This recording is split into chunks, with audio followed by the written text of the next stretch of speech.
پاتې خو کفایت شاه باچا د جیل نه راخلاص شو ډېرو خلکو پرې ویلي چې کفایت شاه باچا د خپل زوی بدله واخیسته د ده زوی ډېر بېدردۍ سره قتل کړی و د ځان خبرولو دپاره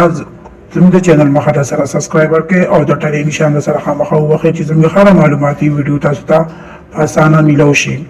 یو څو موده مخکې کفایت شاه باچا زوی چا قتل کړی او خلکو ویلو چې د ده زوی قتل کړی و بیا تېره ورځ د دوه کسان چا قتل کړو په هغه کیس کې تفتیش وشو نو پولیسو بیا کفایت شاه باچا ونیولو او جیل ته یې کړو خو اوسه پورې لا داسې هېڅ قسمه هم خبره پته نه ده لګېدلې چې کفایت شاه باچا رها شوی دی نو دوستانو کفایت شاه باچا په جیل کې دی او چا پرې د دروغ ویلي دي داسې هېڅ قسمه خبره هم نشته دی